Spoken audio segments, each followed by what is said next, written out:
Influencing popular culture, politics, and everything in between.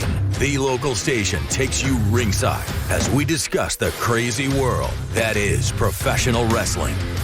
This is Going Ringside with The Local Station. Hello there, and welcome to another great episode of Going Ringside. I'm your host, Scott Johnson.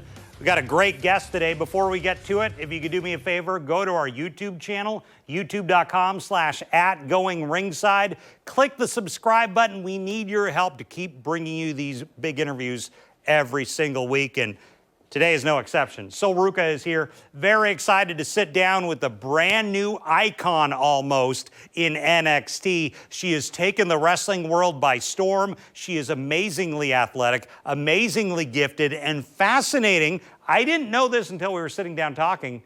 She wasn't really part of this wrestling world before she got into NXT. She didn't know everything, because you interview a lot of wrestlers. I grew up watching it. I idolized this person or that person.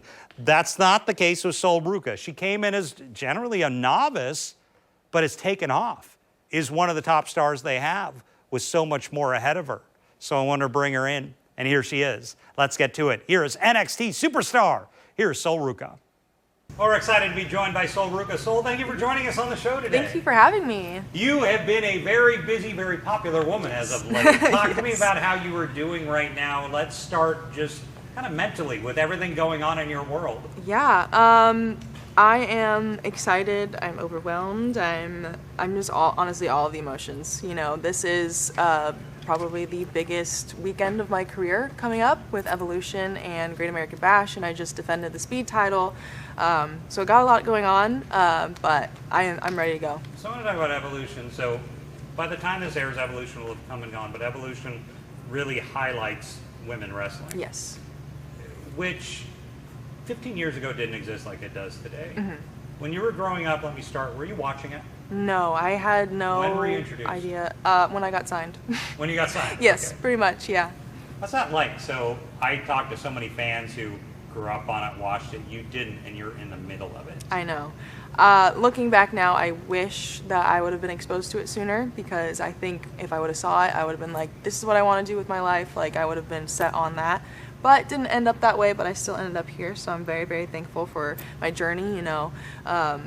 Because I was, you know, a gymnast. I went to University of Oregon and got some acrobatics and tumbling experience, and I think those things kind of led me here and made me be who I am, and kind of helped me with my success. You're a duck, you're an acrobat. Mm-hmm.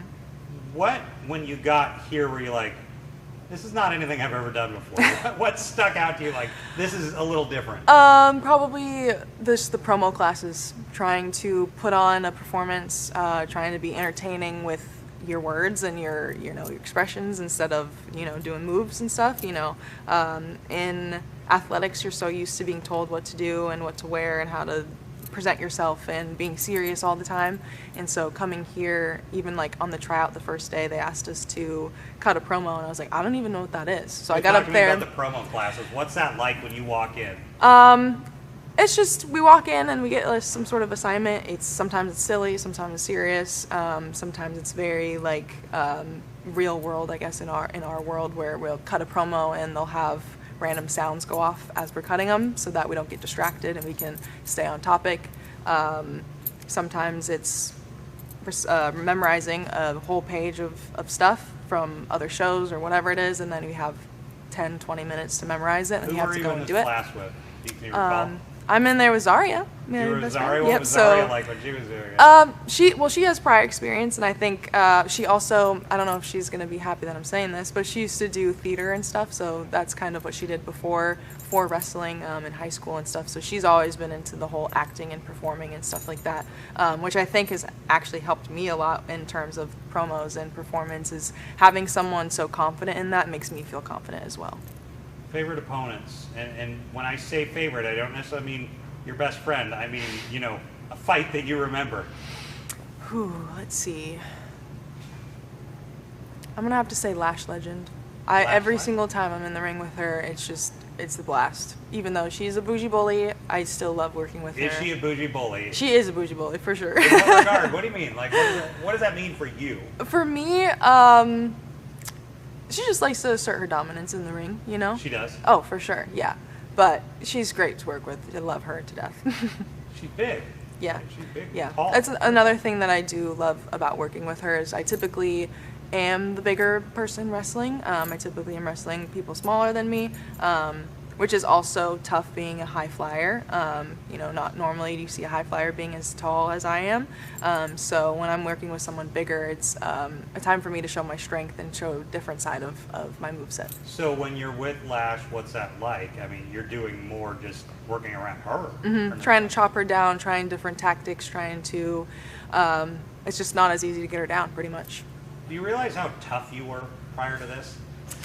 No, I don't think I did realize. I mean, now you're tough. Yeah, literally. Yeah, I think talking about that dynamic of maybe you've been in a fight, maybe you haven't, but you're not in a fight at the level you are now. Yeah, for sure. Basis. I've never been in a fight. I'm very like chill, relaxed. I'm not someone who's into all of the drama and stuff, but being here, that's the nature of the beast, and especially having Zarya, who is has a little bit of a quicker fuse. It has made me be more aggressive and be more into that, and like bringing the pressure, bringing the heat in my matches and stuff. And I've definitely evolved thanks to her. Yeah. What would you like going forward? Do you want to go to the main roster or their opponents? Matches? I just want to be in anything that I can be. I want to be in all of the title opportunities. I want to be in every single ladder match, every single cage match, all of the crazy matches. Obviously, all of us want to headline WrestleMania. The crazy matches, the ladder, the cage.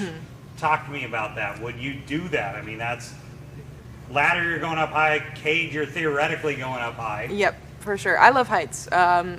I was in Hawaii for a few years before coming here, and we just talked to Lola Weiss, who was the opposite. Yeah, she does not like heights. Yeah. Ladder match was a bit scary for her, but I love it. Like, I love cliff diving. I used to do that all the time when I was in Hawaii. And I think with having those stipulation kind of matches with ladders and chairs and cages, it kind of gives me a opportunity to be a bit more creative with like my finish or other moves that I can think of, or just putting myself out there and challenging myself and challenging women's wrestling. I want to get your perspective on a guy, because so many people came into this knowing wrestling, so they see certain people and they like have an aura. But to you, they're somewhat strangers. Yeah. So what I want to ask about is Shawn Michaels.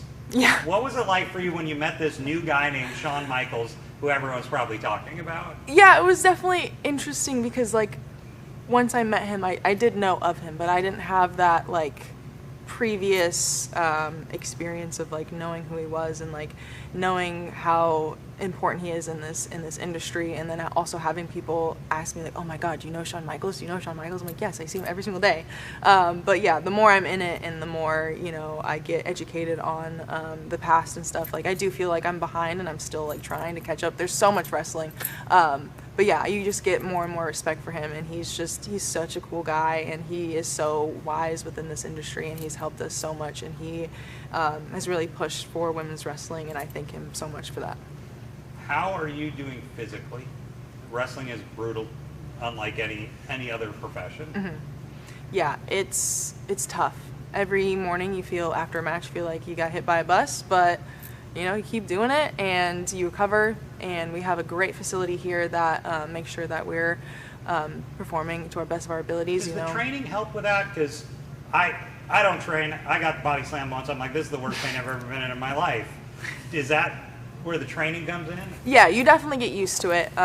There are, certain bigger matches, ladder matches, you're definitely going to be feeling it the next day. But yeah, training definitely helps with that. The more you're in the ring, you kind of build up a callus for it, and then also, yeah, having just the medical staff here at all times is great. And a minute ago you mentioned, and I cut you off, headline WrestleMania. Yes. So if you want something like that, where do you see yourself in 2 years, 5 years, something like that? Honestly, it's really hard to say. Is that because it's so variable in wrestling? Yeah, definitely. And I completely trust them and their timing, I'm not trying to rush my career by any means. Obviously, all of us want to get to the main roster as quick as possible, but I'm completely content being in NXT. I'm completely content doing my stuff with Zarya. We're having so much fun right now.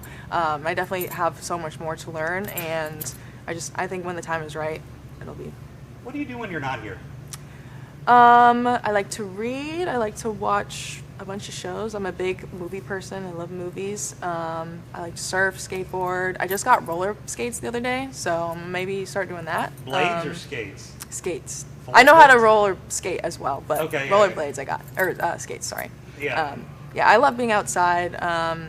I love doing anything like active. I'm a very active person. Obviously surfing. I just grew up snowboarding. Yeah. Is your world, I've always wondered this, is your world a wrestling bubble? Do you associate a lot of outside the wrestling bubble? I've wondered that.